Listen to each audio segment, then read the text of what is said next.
Hello, I'm Jim Hodges from Amdia, and I'm at Mobile World Congress 26, and we're talking about data sovereignty. And I have with me two guests today. Joining me from the A1 Telecom in Austria is Oleg, who is the group CTO.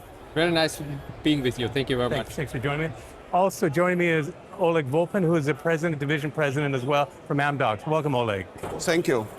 So there's been a lot of discussion about data sovereignty over the past 12 months, and maybe for both of you, I'll just, you can give me an update on where you think data sovereignty has been, where it is now, and where it's going to go in the near future.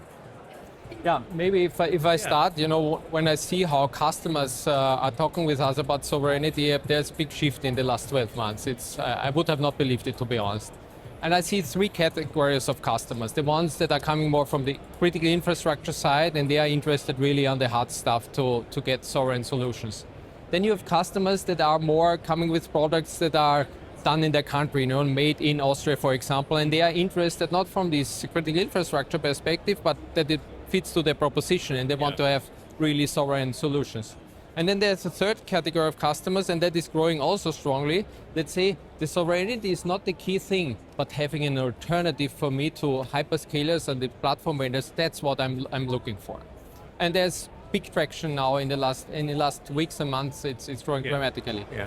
Oleg, your thoughts? I think, look, the world is changing very fast, and it's fascinating because it's a kind of a circle.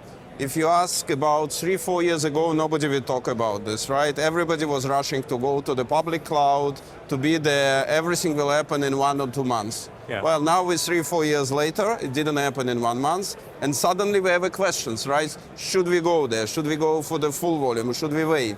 How we address, the data privacy, data protection. All of our customers, like Alex, they have their own customers, like they have a big institution, governmental customer bank, so they're very cautious about it. So it's kind of a circle, and it's come back to the question, okay, what we should do with that? How we protect ourselves, and how we can build that, call it a hybrid world, which will have key components controlled by the countries and by the customers in those countries, and some of them widely available on the public cloud. So I think, and then the last thing you ask how it will be for the future. I'm sorry, I cannot tell you this. If I would, I will make a lot of money, but I don't know. But the point is, what we saw 3 years ago is different. What we saw 2 years ago different, and I believe we're still trying to figure out this new hybrid world. What we keep with us, what we share wider. So Alex, you're responsible for infrastructure within your company and with partners.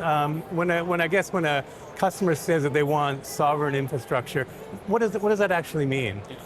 There are 4 dimensions we look on this. There is what everyone knows is that data sovereignty, we call it, is where the data is residing.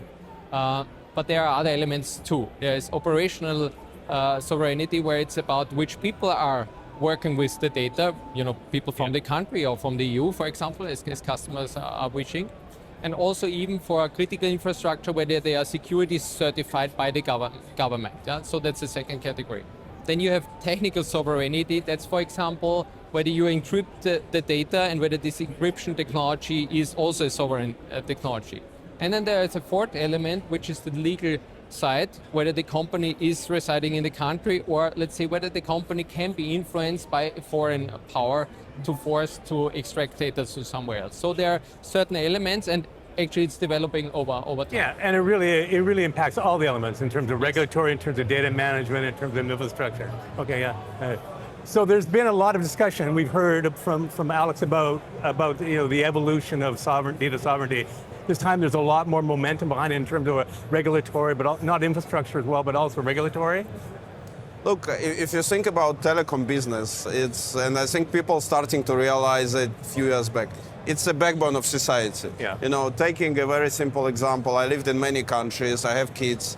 The first thing they need is the telecom services. They don't need the water or the gas or the food, right? So when you're talking about now why I connected to the sovereignty, it's not about the probability of what will go wrong. It's about what will happen if this will go wrong. It's too drastic, right? If you have responsibility, the telecom industry have the responsibility to their respective customers, to their respective countries, and they cannot afford to fail. That's the reality of it. So unfortunately, it's not about how severe or how big the chances about how to make it happen right. And I think again, if you think about Europe specifically, in Europe we have to step up to be able to provide services to our citizens in the way that they expect. And I think we have the capability, like it's a 400 plus million continent, we just have to do it together and we have to explore. And again, we still have to cooperate with many different companies with many advanced technology in the world, because this is not unique for one country and another. But it cannot be that it's only one country that provide all technology to entire European continent. We have to do things by ourselves as well. So what would a data sovereignty solution look like today then? If you're actually building, and you are building, and you have infrastructure, and you talked about the value and the investment, but what does it actually look like today in terms of investment, in terms of what you're actually building? Yes. What we're building and offering today is our exascale infrastructure as a service. So this is, like you say, a hyperscaler solution, but of course not with 10,000 SKUs like those guys are having. Yeah. But the interesting thing is, I'm migrating 80-90% of my internal loads there. So I don't need all this complexity. Still, I'm using the hyperscaler for data analytics and very sophisticated stuff. Okay. So that's what is reality today. What comes next is that we put on top of these more PaaS functionalities. For example, AI platforms that are all sovereign. And when I mean sovereign, it's truly sovereign. There is no wiggle there. Okay.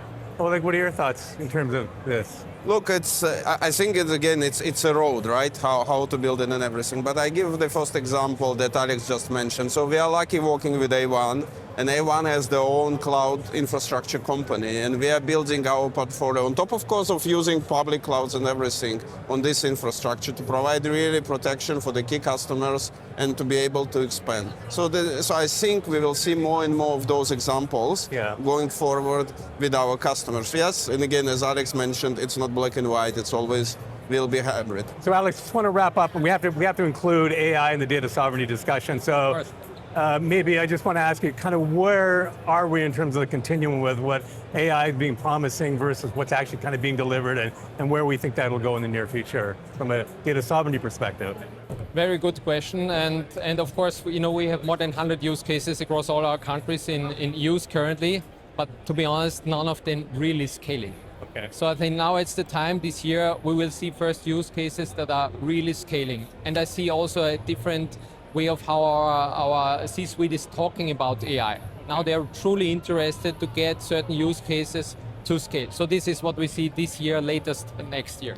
And then when you have very crucial use cases on AI, then of course comes the question of, is it then done in a sovereign way or not? And we will see then the development in that direction. Okay. Yeah, interesting discussion. So Oleg and Alex, thank you for joining me today, and look forward to seeing where we go in the next 12 months with data sovereignty. Thank you. Thank you, my pleasure. Our pleasure. Thank you. Thank you.